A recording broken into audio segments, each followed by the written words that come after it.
Let me just quickly give you a list of 4 emotions that can change your life in one day.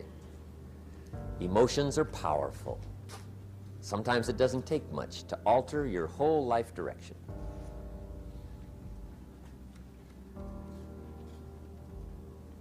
Okay, here they are. Number 1, disgust. Powerful emotion. Disgust says, I have had it. See, that could be the day. The day you can say, I've had it. And whether you've had it with something small or something major, the day you can say, I've had it, may not be the day it ends, but the day it begins. That's what I said when that little Girl Scout left my door when I'm 25. I give her the big lie, she leaves, I say, I don't want to live like this anymore. I've had it with lying and being broke. Powerful day. The man's finally had it with mediocrity. He's had it with being a loser. He's finally had it with those awful sick feelings inside, knowing his wife is at the grocery store looking at 2 cans of beans, one marked 37 cents, one marked 39 cents. And the guy sick inside knows his wife's going to buy the 37-cent can, and she doesn't even like the brand. Do you know why she's going to buy the 37-cent can? To save 2 cents. The guy sick inside finally says, I've had it. Being on my knees in the dust looking for pennies, we're not living like this anymore.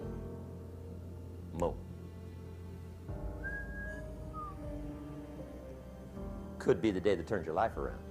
The day you can say, I've had it. He walks into his closet and rips everything in it to shreds and says, I've worn this embarrassing stuff for the last time. And not only will I never wear it again, no one else will ever wear it again. Commit an act that says, I've had it. Powerful. Here's the next one, decision. And decision making is powerful. And it's emotional. That's those knots in the pit of your stomach, right? Waking up in the middle of the night in a cold sweat, trying to decide. We sometimes call it inner civil war.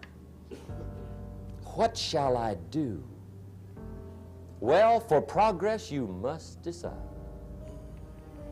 The best advice I can give you came from a wealthy friend of mine who said, if it's easy, do it easy. If it's hard, do it hard. Just get it done.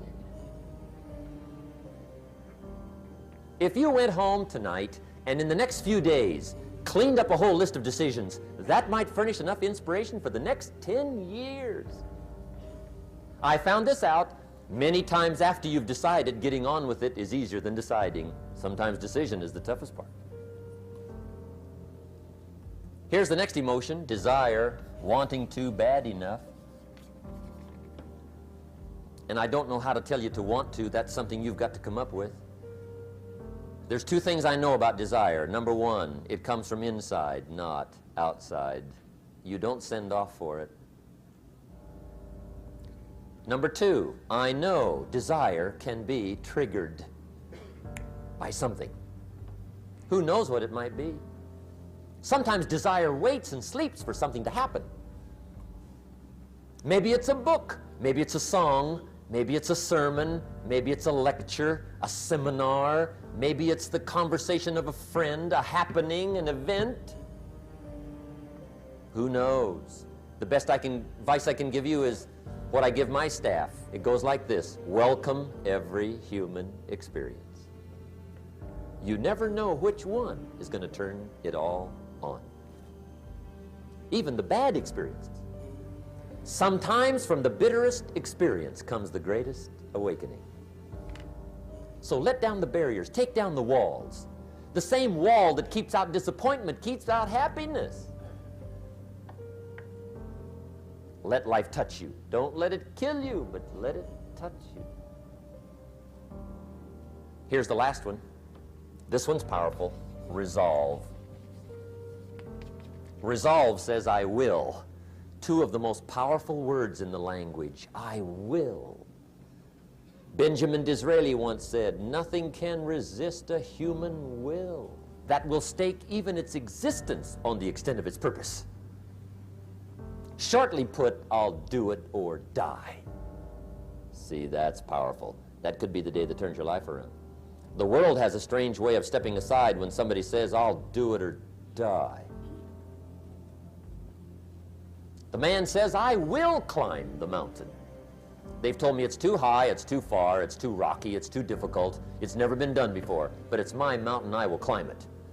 Pretty soon you'll see me waving from the top, or dead on the side, because I ain't coming back. The best definition I ever got from the word resolve came from a little junior high girl in Foster City, California, up north. I'm talking to the junior high kids one day. I love to ask kids definitions. They come up with beauties. I got to the word resolve and I asked, who can tell me what resolve means? And I got several hands, and they were all pretty good, but the last one was the best. Little girl, about 3 rows back, held up her hand. She said, Mr. Rohn, I think I know what resolve means. I said, darling, what do you think it means? She said, I think it means promising yourself you will never give up. I said, that's it. Webster, stand aside. That is the definition. Promise yourself you will never give up. I asked the kids, how long should a baby try to learn how to walk? How long? How long would you give your average baby before you shut him off? How long? See, any mother in the world would say, you're crazy. My baby's going to keep trying until it learns how to walk. What a magic formula. Now let me show you what triggers all emotions into activity that brings results. And results is the name of the game. Here it is. Action. Finally, you must do something about how you feel. Jesus, the master teacher, said, don't just be listeners, be doers. The world admires the doers. Another Bible phrase says, faith without action is useless. Some people these days are big on affirmations. You've got to be very careful of affirmations. There's a thin line between faith and folly. The best clue I can give you on affirmations is this. Affirmation without discipline is the beginning of delusion. And there's nothing worse than delusion. The guy keeps walking west looking for the sunrise. I mean, delusion is bad.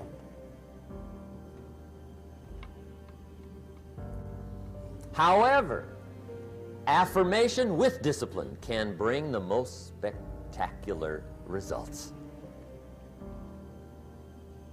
When the Jewish people surveyed the Holocaust at the end of World War II, and for them it was a Holocaust, 39 million people lost their lives, World War II. 19 million were Russian. But compared to the population, it was not quite the Holocaust visited on the Jewish people. 6.5 million Jews perished World War II. 6.5 million. That was a Holocaust. After Hitler's final solution and the Nazi jackboots and Eichmann and Bormann had done their evil task, 6.5 million. When the Jewish people counted the dead, surveyed the Holocaust, and mourned the loss, those that survived together said, never again. That was the affirmation. Never again will we take our families, silently walk to the boxcars, and let them ship us through the night to Auschwitz. Never. Well, that's good to make an affirmation, but the next question is, what are you going to do to back up the affirmation? They said, well, number one, we'll build a nation Then they said, we'll build an army. Wow. And a navy. My. And an air force. And we'll buy some bombs. My. And some bullets. Wow.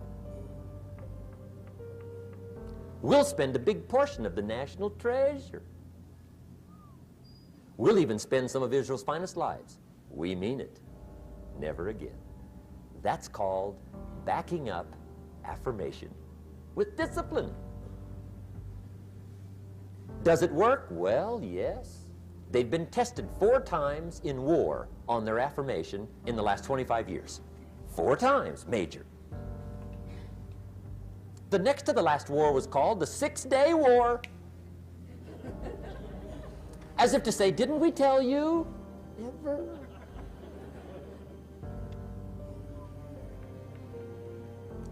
Make sure you always have a game plan to match your wishes. Otherwise, they will always be wishes.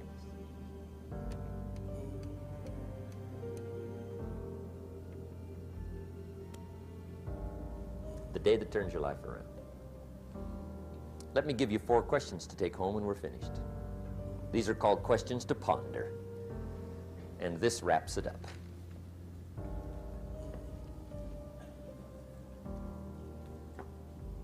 Gosh, you've been a great audience tonight. How fantastic for so many people here. It's been unbelievable. I've really enjoyed it. I could talk all night, but I'm staying here, right? So I got a maid, right? And you got some ways to go. Okay, here's the questions I want you to take home in closing. First question is one of the major questions of the world. Why? Why should you try? Why read that many books? Why go that far? Why earn that much? Why share that much? Why learn all that? Why get up that early? Why put yourself through that much? Why try for all that? Good question. Why? One of the best answers to why is the second question, why not? What else are you going to do with your life? Why not see how many books you can read, how far you can go, how much you can earn, how many friends you can make, how much personality you can develop, influence you can have, how many things you can accomplish, how far you can go and what you can see? Why not? You got to stay here till you go. Why not? The third question is, why not you? Why not you? Some people have done the most incredible things with limited start. Why not you? Some people have done so well, they get to go, they get to see it all, they get to do it. They get to be there. They get to have it, they get to enjoy it. Why not you? Why not you watching the morning mist rise over the mountains of Scotland? Exploring the mysteries of Spain, soaking up history in London. Why not you? You got to take a stroll through the Palace of Versailles. Why not you? You got to have lunch in one of those neat little sidewalk cafes in Paris. I mean, Denny's is okay, but you got to try Paris. Someday you got to gaze directly at the Mona Lisa. I can show you where to find the most exquisite seashells in Miami and the Bahamas. I know where they are. Why not you? You got to shop on 5th Avenue in New York. You got to stay at the Waldorf Astoria. Have dinner at Lou Chow's. Sliced roast goose on a bed of apple strudel. Why not you? You got to drink in an Arizona sunset. You got to see the world. You got to read the books. You've got to do the enterprises. You've got to be involved in commerce and love and travel and experiences. You got to do it all. Why not you? You've got to know the results that come from splendid discipline. There's nothing like a view from the top. And the last question is, why not now? Don't postpone your better future any longer. Get at it tomorrow. with new vigor. Get you some new books. Ask some new questions. Set some new goals. Get you a new journal. Start your projects book. Get a game plan going. Do some more reading. Start to make changes. Have conversations. Make contact. And do it now. And if you will, I have a feeling one of these days we'll be hearing your story. You'll make us a phone call, write us a letter, get in touch with us and let us know what's happening to you. I want to thank you for being here. My final comment would be ask for God's help, which may sound a little strange coming from a strictly commercial company. We are not a religious order, but if you would allow me a personal word, that would be it. I think humans are unique, but we could all use a little help. But of course, you've got to do your part. That's what we've talked about mainly tonight. Do your part, and I think God will do his part. It's a two-way street. And we do play a part. There's a story about the man who took a rock pile in 2 years, turned it into a fabulous garden. People came from everywhere to see it. One day a guy came by, saw the garden, thought it was fabulous, but he wanted to make sure the gardener didn't take all the credit. So to get his point across, he meets the gardener, shakes his hand, and says, "Mr. Gardener, remember, you and the good Lord together have this beautiful garden here." And the gardener said, "Hey, I understand that. I know what you mean." He said, "If it wasn't for the sunshine and the rain and the miracle of the seed and the soil and the seasons, there would be no garden for sure." But he said, "You know, you should have seen this place a couple of years ago when God had it all by himself." And I think that's true. We do play a part. I'm glad I was not an angel. I think humans have a lot more fun. You've made it a splendid evening, and I want to wish you the very best. Look forward to seeing you on the weekend. Make sure we get the little white slip of paper, and let's be in touch. I wish you the best. Good night. God bless. Thank you. Thank you. Appreciate it. Thank you.